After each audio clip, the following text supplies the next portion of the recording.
Hello to all my friends and family, and welcome to this episode of Jim's 5am Club. What I'd love to do today is go through a book entitled Nonviolent Communication, a book that was published on the 1st of September 2015 by an author named Marshall B. Rosenberg. This book, Nonviolent Communication, focuses on fostering empathy and effective communication in our interpersonal interactions. Let's step through this book and pick out a few of the lessons and see what we can incorporate into our inventory of skills, knowledge and wisdom, and see whether or not there is anything there that we can use in our communication style to help us be more effective communicators. So the first key message to come from this book is where the author talks about the importance of observing without judgment.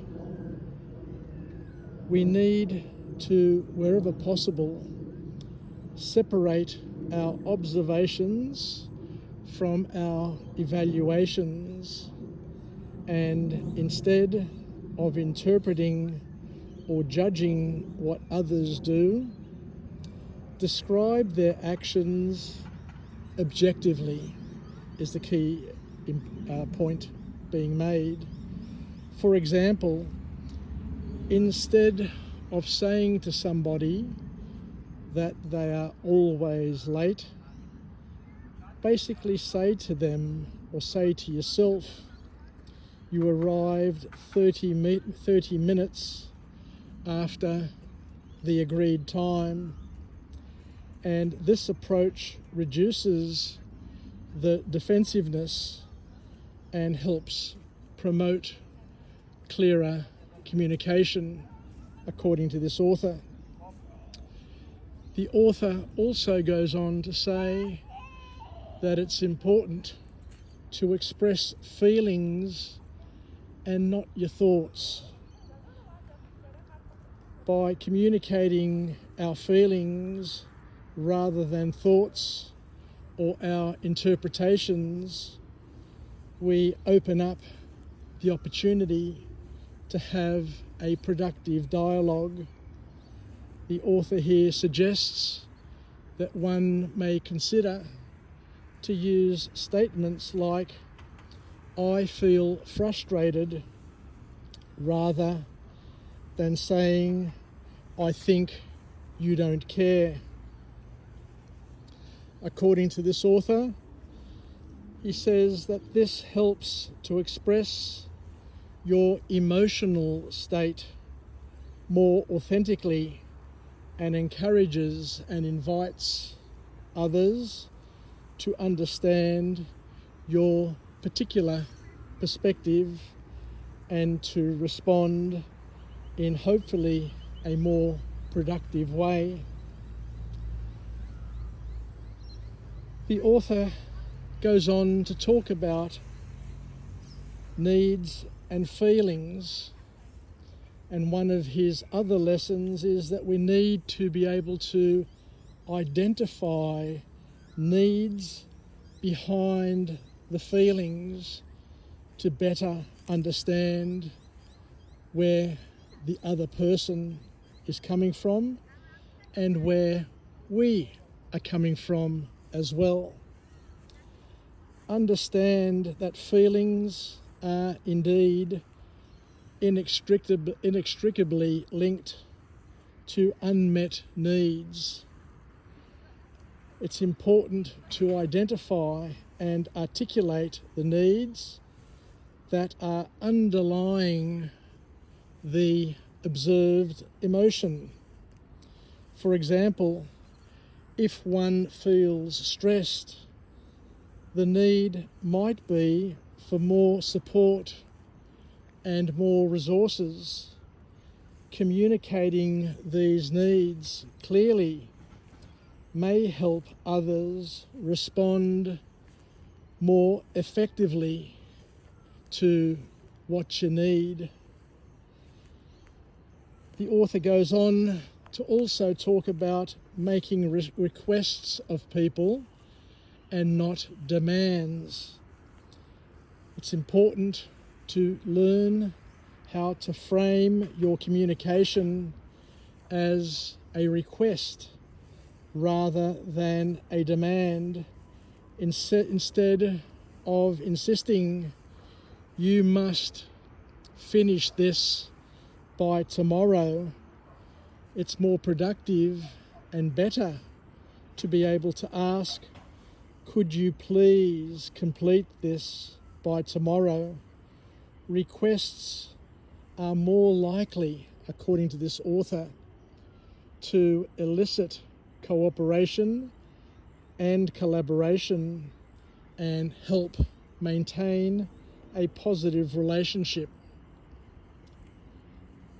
One of the other messages that comes from this book is where we're called upon to consider practicing empathetic listening, not pathetic listening, but empathetic listening, listening actively and empathetically to others whilst focusing on understanding their feelings and their needs, reflecting back on what you hear to confirm your understanding, such as, it sounds like you're feeling frustrated because you need more support.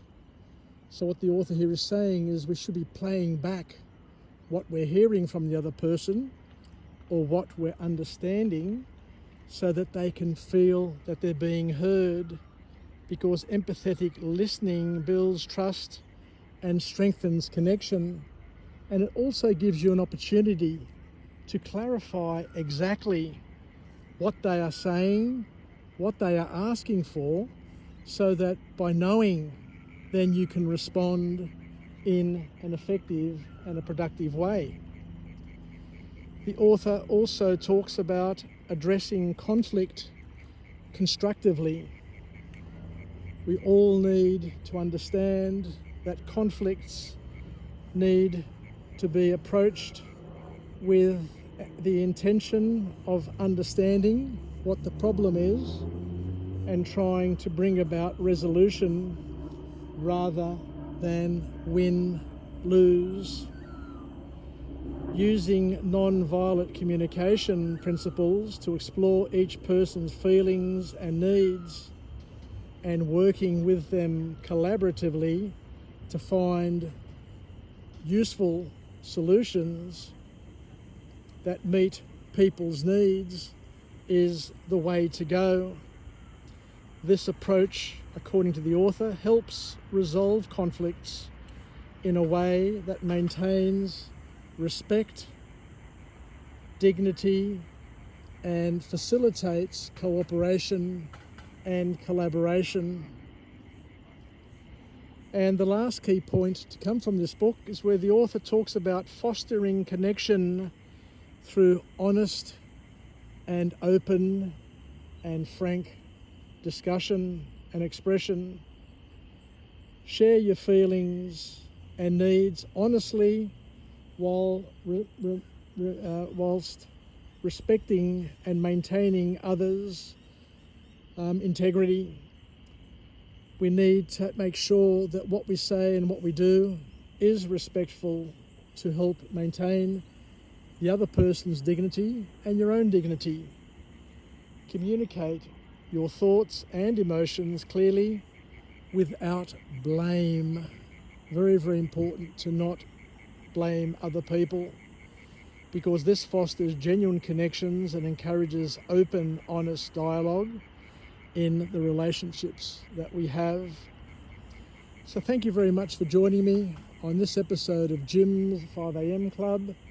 I'm down here by the banks of the Parramatta River, being eaten alive by mosquitoes. And I wish you all the best, and I can't wait to chat to you again by delivering another book and hopefully some valuable lessons. Bye for now.